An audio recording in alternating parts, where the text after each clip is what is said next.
Hola, lo primero dar las gracias al comité organizador, en especial a la doctora María Jesús Pla, por la invitación a este curso internacional de cirugía de cáncer de mama. Mi nombre es Noelia Martínez Jañe, del Servicio de Oncología del Hospital Ramón y Cajal, y bueno, yo voy a hablar del cáncer de mama y de la inflamación y del tratamiento de las artralgias. Quizá me voy a extender un poquito en la introducción, objetivos, tratamientos, porque no estamos muy acostumbrados a este tipo de patología. Nos centramos muchas veces en un diagnóstico, tratamiento, quimioterapia y nos olvidamos de efectos secundarios que aparecen en estas pacientes y que deterioran su calidad de vida. De todos es sabido que el cáncer de mama es el tumor maligno más frecuente, que afecta al 80%, que puede tener una tasa de supervivencia de un 80% en estos pacientes y que debido a esas largas supervivientes, pues bueno, le condicionan las secuelas y las morbilidades secundarias a los tratamientos, a pesar de tener unas altas tasas de curación, y muchas de estas pacientes no consiguen volver a disfrutar de la alta calidad de vida. Las cicatrices, la secuela de la cirugía, el cansancio y las artralgias que dificultan una completa reincorporación al mundo laboral y sobre todo afecta con mayor frecuencia a las mujeres jóvenes por lo que le ocasionamos una menopausia precoz. ¿Cuáles son los objetivos en estas pacientes largas supervivientes? Pues lo primero, por supuesto, el diagnóstico de las recaídas o de un segundo tumor primario de mama, minimizar el impacto de las secuelas y las complicaciones derivadas del diagnóstico y del tratamiento y, por supuesto, fomentar medidas de educación sanitaria y prevención con el fin de promover un bienestar y reducir los riesgos para la salud. ¿Cuáles son los síntomas del dolor articular? Bueno, pues puede variar de la intensidad de leve o muy intenso, puede durar poco, puede ser constante y puede manifestarse como dolor, rigidez, un movimiento limitado, hinchazón, enrojecimiento y todo ello ocasiona incapacidad para realizar sus actividades cotidianas. ¿Cuáles son las causas? Bueno, puede ser el propio tumor, podemos tener pacientes con cáncer de mama con metástasis óseas que produce dolor óseo, pero fundamentalmente tratamientos contra el cáncer, entre ellos los tratamientos hormonales, siendo los PRINCES los inhibidores de la aromatasa, pero también otros tratamientos antihormonales como son el fulvestrant o el tamoxifeno. La quimioterapia, por supuesto, nuestros pacientes reciben tasanos y producen dolores osteoarticulares, terapias dirigidas, inmunoterapias y el uso de otros medicamentos como los factores estimulantes de colonia o los propios bifosfonatos. Esto ni que pensar, digamos, que la paciente puede tener otras patologías que lo acentúen como la artritis reumatoide, la fibromialgia o cualquier otra tendinitis. Es verdad que cada vez evidenciamos más los eventos adversos musculoesqueléticos y están estipulados y medidos de que aproximadamente las pacientes que toman inhibidores de aromatasa rondan alrededor entre los 30 y los 35% frente a pacientes con tamoxifeno, que es un poquito más bajo, pero no desdeñable, alrededor de un 30%. Si nos fijamos en los grandes estudios que han sido analizados, como el ATAC, el BIG1, el TIM o el MA17, el estudio de extensión de 10 años de letrozol, vemos que ese porcentaje se mantiene y que varía entre un 35 y un 20%, con lo cual un porcentaje muy alto de nuestros pacientes con cáncer de mama. ¿Qué ocasiona ello? Bueno, pues como ven en este estudio, las pacientes que se analizaron, 8.769 pacientes, de las cuales un 43% tomaba tamoxifeno, un 26% inhibidores de la aromatasa y un 30% ambos tratamientos, vieron que discontinuaban dichos tratamientos hasta un 84% y solo llegaron un 49% a tener un tratamiento óptimo. Sobre todo las pacientes con mayor riesgo a la no adherencia son mujeres jóvenes. Les presento otro estudio que me ha parecido interesante porque es mexicano, en colaboración con la Universidad de Zaragoza, donde también analiza la prevalencia de artralgias y mialgias en pacientes con cáncer de mama que tomaban específicamente inhibidores de la aromatasa. Es verdad que es una población muy pequeñita, de 86 pacientes, pero aquí nos lo desglosan las que no tenían dolor o las que tenían dolor y las que tenían dolor que aumentaban ese dolor, ¿no? Bueno, pues en todas estas estas pacientes el dolor atribuido a los inhibidores de la aromatasa fue en un 67%, podían aparecer el dolor en cualquier tipo de articulación, siendo más frecuente sobre todo en interfalanges y rodillas, y además el tipo del dolor podía ser o bien somático, neuropático o incluso mixto, y podía ser continuo o intermitente, es decir, que puede suceder de todo en nuestras pacientes. ¿Qué ocurre cuando las pacientes tienen una interrupción temprana y no tienen adherencia? Bueno, pues se ha visto que es un factor predictivo independiente de mortalidad, con lo cual esas intervenciones para mejorar ambas pueden ser críticas para mejorar la supervivencia en nuestras pacientes. ¿Cuál es la etiología de las artralgias? Bueno, pues en las pacientes que toman inhibidoras de la aromatasa no hay un conocimiento profundo de la causa real. Parece que el estrógeno puede tener un efecto condroprotector, incluso que los estrógenos están asociados con efectos antinociceptivos, con lo cual al reducir el estrógeno nuestra sensibilidad al dolor en las mujeres podría ser mayor, o incluso que la disminución de estrógenos está relacionada con una elevación de citoquinas, con lo cual puede acelerar la pérdida ósea, el envejecimiento y todo ello provocar dolor. Es cierto que la elevación de biomarcadores de inflamación se ha asociado a una reducción de la supervivencia en pacientes con cáncer de mama, y hay varias publicaciones al respecto. Incluso elevaciones de proteína C reactiva también se asocia a un peor pronóstico después de tener un cáncer de mama. ¿Qué hacemos para tratarlo? Bueno, pues tenemos un tratamiento clásico que es medicamentoso, que fundamentalmente son analgésicos, los antiinflamatorios y el acetaminofén, los corticoides, y después, como todos sabemos, anticonvulsivos y terapias antidepresivas pueden bloquear señales del dolor, y en el caso de que haya una infección, pues tratamiento antibiótico.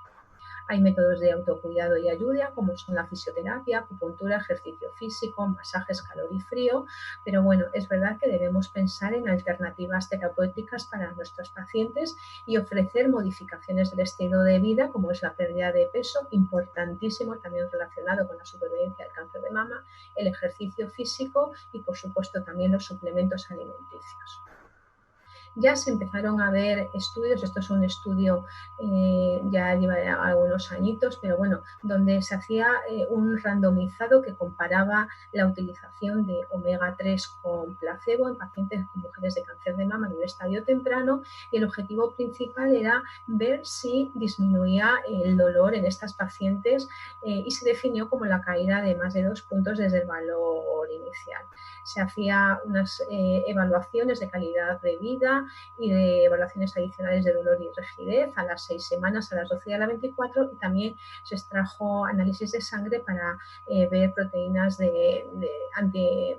análisis de lípidos y la PCR. Bueno, pues los resultados es que de las 269 pacientes sí que se disminuyó el valor del dolor en 1,7 a las 12 semanas y en 2,2 a las 24 semanas, las pacientes que tomaban omega 3, y hubo una disminución de los triglicéridos, aunque es verdad que no aparecieron diferencias en otros grupos como la proteína C reactiva, HDL o LDL.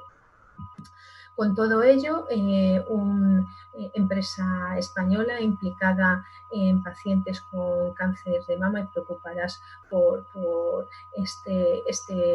las artralgias, ¿no?, y la calidad de vida de estos pacientes, diseñó un complemento alimentario donde hay un concentrado de aceite de pescado, isolipibe, que es un polifenol derivado de aceite de oliva, y el extracto de cúrcuma.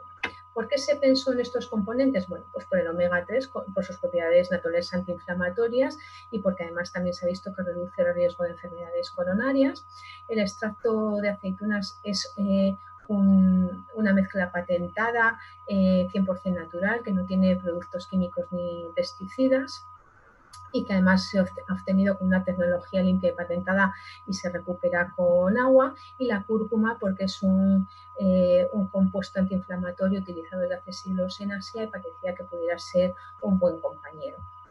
Bueno, con todo esto se diseñó un estudio muy modesto, es un estudio no randomizado, donde participamos la mayoría centros de la Comunidad de Madrid, y que se publicó en el 2018. Y va dirigido a mujeres con cáncer de mama sin evidencia de enfermedad en ese momento, en estadios precoces de 0 a 3, con tratamiento hormonal que podía ser inhibidores de la aromatasa o tamoxifeno, y al menos debían de tener 3 meses con dicho tratamiento antes de entrar en el ensayo.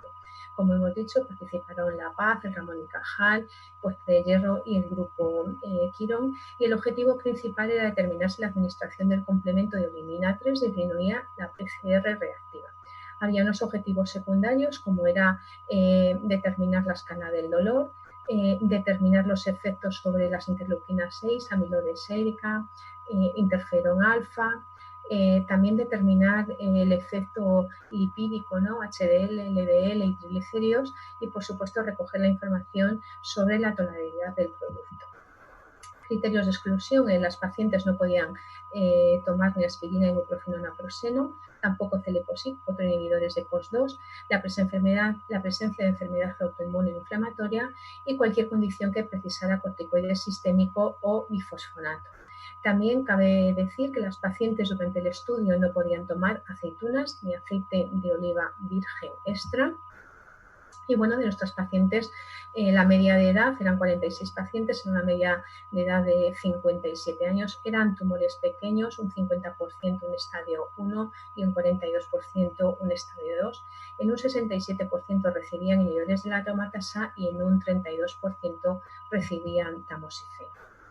¿Qué se hacía? Bueno, pues se proponía a las pacientes, inicialmente se hacía una analítica donde la PCR debía ser mayor de 3.9. Si era inferior, no entraban en el estudio. En esos momentos también se hacía una escala BPI que se repetía a los 15 días, a los 30 días y a los 60 días. El tratamiento era durante 30 días y se volvía a determinar la PCR y los otros determinaciones analíticas a los 30 y a los 60 días. Bien, pues el objetivo principal de la disminución de la proteína C reactiva se cumplió con una media de menos 2,8 con significación estadística y con una mediana de menos 1,2.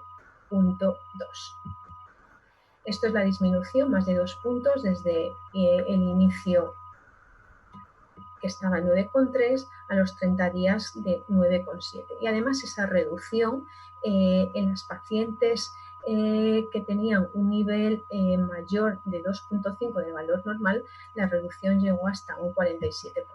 Dicho de otra forma, 46% con datos de PCR en el punto de análisis y el 70% tuvo una disminución. Esa disminución del promedio fue un 35% de la PCR con significación estadística. La reducción de PCR fueron en todos los subgrupos de pacientes y cuanto mayor era la PCR, mayor era la disminución, y a mayor nivel de PCR, mayor reducción, insisto, en un 47%, siendo estadístico tanto a los 30 días como a los 60. ¿Qué pasó con el dolor? Pues lo mismo, era su objetivo secundario, pero se vio que reducía el dolor en un 40% de las pacientes. Y si se analizaba también en los grupos, en el peor momento que tenía el dolor o en el momento de las últimas 24 horas, en todos los subgrupos redujeron el dolor. Si se hace una comparación con los estudios actualmente de todo lo que puede reducir, pues vemos que este es el estudio de la olimina y la reducción del dolor, con otros estudios donde también recibían omega 3, la reducción del dolor es mayor para este producto y solo superado por este estudio donde recibían tratamiento analgésico. A partir de aquí era o tratamiento complemento alimentario o propiamente el placebo, que son las líneas grises. ¿Cuáles son los efectos adversos? Bueno, es un producto natural y lo único que las pacientes nos describían era estreñimiento y disgeusia o un sabor anormal. Ellos decían como si hubieran comido salmón, ¿no? Esa sensación de haber comido pescado alrededor de un 20% de nuestras pacientes. Bueno, nuestro objetivo es, por supuesto, no hacer daño, con lo cual es una alternativa para el dolor en estas pacientes sin la necesidad de tomar antiinflamatorios que no se pueden tomar de forma continua, y además porque puede favorecer, hay ya estudios donde dice que la quimioprevención en pacientes con cáncer de mama, con vitaminas y micronutrientes, en este caso el omega 3 y la cúrcuma, parece que hay un menor riesgo y una menor recurrencia del cáncer de mama, con lo cual puede ser un puntito más para poder ayudar a nuestras pacientes. Hay que tener en cuenta que el consumo de los complementos alimentarios está aumentando muchísimo, aproximadamente el 30% de la población lo consume, con un incremento anual de un 3 o un 4%, y que lo más vendido en España son las vitaminas y sobre todo la prevención, fármacos o complementos alimentarios para la prevención y alivio del dolor articular. Y bueno, estas razones explican este incremento, pues las nuevas formas de entender la salud y sobre todo porque la población está buscando productos más naturales y sin efectos secundarios. Con lo cual, mis conclusiones son que las artralgias pueden llegar a afectar en un 30% de las mujeres con cáncer de mama que toman tratamiento hormonal, que estas deterioran de forma prolongada y la calidad de vida. Hay que tener en cuenta que como mínimo los tratamientos hormonales son 5 años, pero en muchos casos se extienden a 10. Que menos del 50% de esta población tiene adherencia al tratamiento y eso influye en la supervivencia de nuestros pacientes con cáncer de mama, que la elevación de reactantes de fase aguda secundaria de inflamación parece que empeora la supervivencia en pacientes con cáncer de mama, que no hay un tratamiento específico y curativo y que los tratamientos son paliativos con AINES y corticoides que no están de efectos secundarios y que desde luego no son recomendables a largo plazo. Por último, la olimina 3 es un producto natural, seguro, con evidencia científica y eficacia demostrada en un ensayo clínico. Es verdad que es un estudio no randomizado, pero que no tiene efectos secundarios, que es una posología continua y crónica sin la posibilidad de eventos adversos. Y la experiencia personal fuera del ensayo clínico es que a la paciente que le funciona, y eso se nota a los 15 o 20 días, funciona, mejora y no deja el tratamiento. Muchísimas gracias.